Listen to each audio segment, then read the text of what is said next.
Eu espero que você esteja bem, eu quero agradecer por você estar aqui no meu canal mais uma vez, que a paz de Cristo esteja sobre você, sua casa e a sua família. Eu vou deixar aqui na descrição do vídeo um link com uma amostra da revista Ensinar, que é a lição de Escola Bíblica Dominical que eu tenho indicado aqui também no canal, uma alternativa para você estudar na sua igreja, seja na escola dominical, seja nos estudos bíblicos, nos seus devocionais, na sua casa, nos grupos de células, enfim, uma opção extraordinária para você conhecer. Vou deixar aqui na descrição do vídeo para você acessar, ok? Se você ainda não é inscrito no canal, faça a sua inscrição, compartilhe também os nossos vídeos para que outras pessoas sejam alcançadas através daquilo que nós fazemos aqui. Uma vinhetinha rapidinha e eu continuo com você na sequência.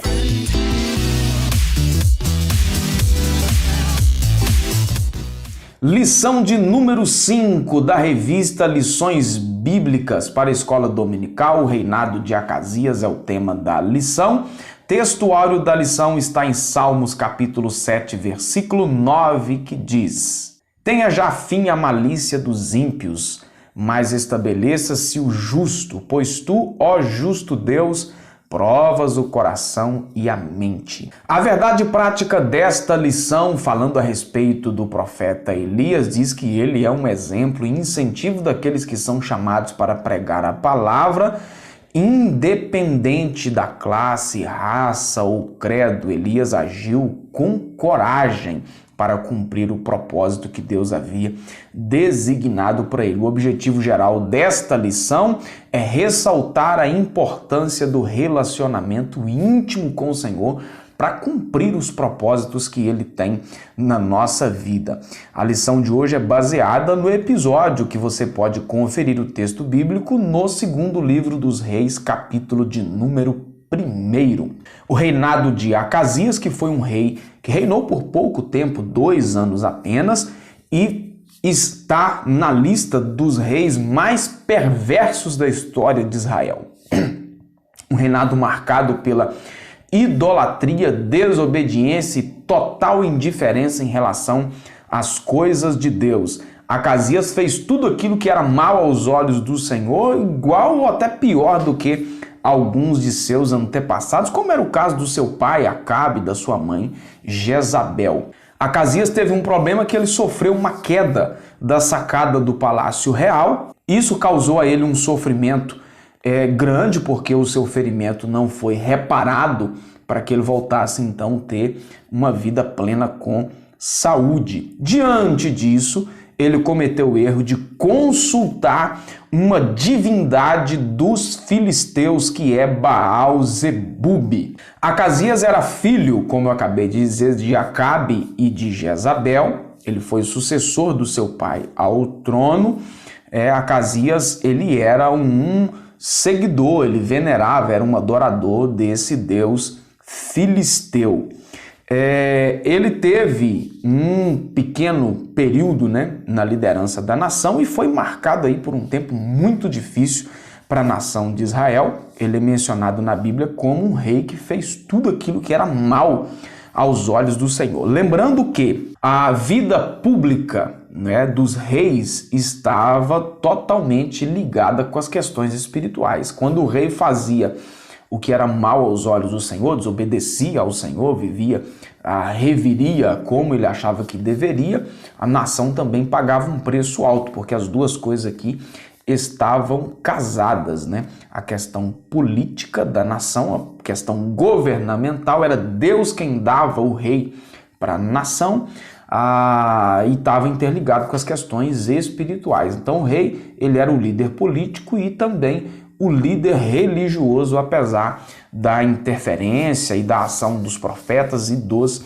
sacerdotes, mas era o rei quem determinava os passos espirituais que a nação seguia, O que você precisa guardar desse tópico primeiro da lição é que os erros ou as más condutas cometidas pelos nossos antecessores não devem ser repetidos por nós.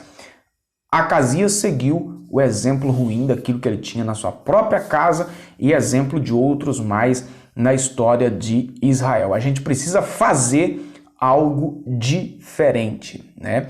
Nisso aqui eu percebo uma coisa, que no meio pentecostal existe, não só no meio pentecostal, mas no meio evangélico, né, de maneira em geral, existe uma coisa que algumas igrejas têm um entendimento extremo, tanto de um lado quanto do outro, que é a questão da maldição hereditária. Alguém pensa que não existe maldição hereditária e que isso é errado, que é antibíblico e rejeita qualquer tipo de maldição recebida como exemplo, recebida sendo repassada pelos antepassados, né? É um ponto extremo e rejeita de qualquer maneira. Já existe um outro extremo que acredita em tudo. Tudo é herdado, tudo é repassado às gerações seguintes. O que é a recomendação bíblica? Nós precisamos encontrar aqui um equilíbrio nisso. A partir do momento que nós seguimos o mau exemplo dos nossos antepassados, automaticamente nós teremos, né, sofreremos as mesmas consequências que eles. Né? O espírito maligno que usava os antepassados vai também usar a geração presente. Ou se a geração passada servia ao Senhor, a geração presente, seguindo esse mesmo passo, vai também servir ao Senhor. Na questão aqui do mau exemplo, o que precisa acontecer é nós quebrarmos esta aliança. Se uma geração passada fez mal aos olhos do Senhor, não serviu ao Senhor, a geração atual precisa quebrar esta sequência de rebeldia contra Deus e então estabelecer uma nova aliança. A aliança da maldade, ela só é quebrada com uma aliança de fidelidade ao Senhor. Então, os erros e condutas dos nossos antepassados não podem ser repetidos por nós. No tópico 2 da lição, Elias desafia a adoração a Baal. O anjo do Senhor ordenou ao profeta Elias que encontrasse com eles em Samaria e exortasse e dasse uma dura palavra. Porventura, não há Deus em Israel para ires consultar Baal-zebub, Deus, né, dos filisteus, porque o rei Acasias mandou uma comitiva fazer essa consulta. E aí foi interceptado, então, pelo profeta Elias, fazendo esta pergunta aos emissários do rei, né? Quando o rei ficou sabendo da profecia do profeta Elias, então, por 3 ocasiões, ele mandou oficiais conduzirem Elias até o seu palácio para tirar satisfação, né? Esse negócio aí da turma que é confrontada e manda alguém atrás para buscar aquele que confrontou para prestar esclarecimentos, isso aí não é coisa nova, isso é antiga. Só que aconteceu algo inusitado. O profeta Elias, ao invés de ser conduzido, o texto diz que desceu fogo do céu e consumiu os soldados em 2 ocasiões. Na terceira, o comandante daquela tropa de 50 ajoelhou-se diante de Elias e clamou por misericórdia, pedindo que Deus poupasse a sua vida, e foi o que aconteceu então. Nisso aqui nós temos o que ficou apelidado aí o profeta Elias de profeta do fogo, nessas 3 ocasiões, diante dos profetas de Baal no Monte Carmelo, 1 Reis 18, depois no Monte Horebe, quando o Senhor o visitou e manifestou com fogo, né, embora Deus não estivesse presente nele, mas houve essa manifestação.